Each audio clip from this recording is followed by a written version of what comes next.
Ever had someone hijack your life for their own feel-good moment? Today's story will absolutely blow your mind. It's about a mother who thought she knew what was best for her daughter, but ended up revealing something much darker about herself. So buckle up because we're diving into a story that'll make you question everything about good intentions gone horribly wrong. The memory still burns through me like wildfire, even though it's been years since my senior year. Some wounds don't heal, they just teach you who people really are beneath their smiling masks. I was 18 then, navigating the final stretch of high school with quiet confidence. The birthmark that painted half my face had been my constant companion since birth, along with the constellation of scars left behind by multiple surgeries. Add to that my deafness, and you'd think I'd be drowning in self-pity. But honestly, I wasn't. I had carved out my own space in the world, surrounded by a small circle of friends who saw me for who I was, not what I looked like or couldn't hear. Prom season arrived like it does every spring, a tornado of tulle, tuxedo rentals, and teenage drama. While my classmates obsessed over corsages and dinner reservations, I watched from the sidelines with genuine indifference. The whole spectacle just wasn't my scene. Besides, the money could be better spent on college preparations. I was perfectly content with my decision to skip the festivities entirely. That contentment shattered one evening in April. Exactly 1 week before the big night, I found my mother waiting for me in the living room, practically vibrating with excitement. Her smile stretched so wide it looked painful. Her eyes held that particular gleam that usually preceded what she considered her most brilliant ideas. My stomach dropped even before she opened her mouth. "Sweetheart," she began, her voice dripping with forced sweetness that made my skin crawl. "I have the most wonderful surprise for you." The word surprise from my mother had never led anywhere good. I settled into the chair across from her, every muscle in my body tensing for whatever blow was coming. "I got you a date for prom." She clapped her hands together like a child who just solved world hunger. The words hit me like a physical force. My throat constricted. "You what?" Her smile never wavered. "I know you said you didn't want to go, but I couldn't bear the thought of you missing out on such an important milestone. So I talked to Linda. You remember Linda from book club, and her son is just the sweetest boy. He's been through such a hard time with his leukemia treatments. We thought it would be absolutely perfect if you two went together. Two young people who've overcome such challenges, finding joy together." The room seemed to tilt sideways. "You signed me up to go to prom with a complete stranger?" "Not a stranger. Linda's son. His name is Marcus, and he's such a brave young man. We've already coordinated everything, the corsage, the dinner reservations, even a lovely photo shoot beforehand. Linda and I thought it would make the most beautiful story. Two young people who've overcome such challenges, finding joy together on prom night." My throat felt like it was closing. "Mom, I don't even know this person." "But you will. That's the beauty of it. And honey, the photos we're planning are going to be absolutely stunning. I've already started putting together a collage for social media. The response is going to be so heartwarming." That's when it clicked. The real horror of what she'd done. "You've already posted about this online?" Her enthusiasm dimmed slightly, but only for a moment. "Well, just a preview. People are so excited to see how this beautiful story unfolds." I stared at her, feeling like I was seeing my own mother clearly for the first time. "Let me get this straight. You arranged a prom date for me without asking, with someone I've never met. You coordinated our entire evening, and you announced it to the internet like we're characters in some feel-good movie? I just wanted you to have this experience, sweetheart. Every girl deserves to go to prom." The rage that had been building in my chest finally found its voice. "Why? Because you think this is my only chance?" She blinked, clearly not expecting the question. "I didn't say that." "You didn't have to, but let me ask you directly. Is this because I'm deaf? Because of my scars? Because you think no one would actually choose to take me?" The silence that followed was deafening, and not because of my hearing loss. I watched her face cycle through expressions: surprise, guilt, defensiveness, and finally stubborn refusal to acknowledge what she'd revealed about her own perceptions. "That's not... I just thought it would be sweet," she said weakly. Sweet.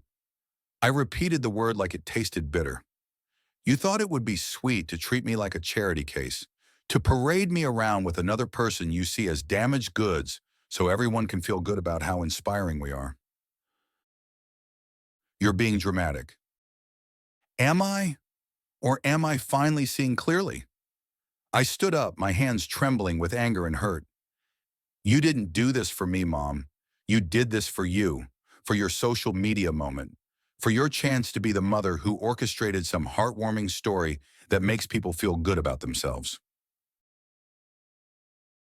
That night I made the calls. I canceled the dinner reservation. I returned the dress that had mysteriously appeared in my closet. And I prepared to face the most difficult conversation of all. Marcus answered on the second ring. His voice was soft, nervous, and painfully hopeful. "Hi," I began, my heart breaking with every word I had to say. "I think we need to talk about prom." The conversation that followed was one of the most mortifying experiences of my life. Not because of Marcus. He was everything his mother had claimed, genuinely kind and understanding. No, the mortification came from having to explain that I hadn't chosen any of this, that I was as much a victim of our mother's orchestration as he was. "I'm so sorry," he said when I finished explaining.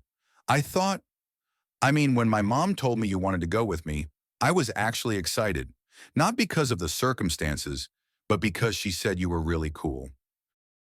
The kindness in his voice made everything worse. "I'm sorry too. This isn't how anyone should find out they're going to prom." "For what it's worth," he said quietly, "I think what your mom did was really messed up. You seem like someone who can make her own decisions just fine." After I hung up, I sat in my room staring at the wall, processing the full scope of what had happened. My mother had looked at me, her own daughter, and seen someone so fundamentally lacking that desperate measures were required to give me one night of normalcy. She'd looked at Marcus and seen the same thing.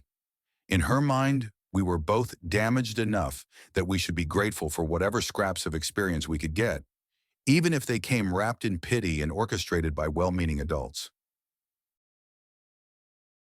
Prom night arrived, and I spent it exactly as I'd originally planned, at home in comfortable clothes, watching movies and eating takeout.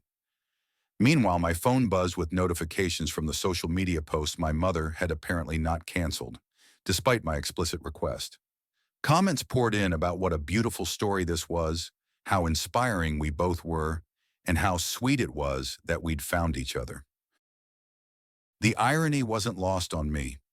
People were celebrating a love story that existed only in my mother's imagination and their own need to feel good about disability and difference. When my mother came home that night, she found me waiting in the living room. "How was your evening?" she asked, her voice carefully neutral.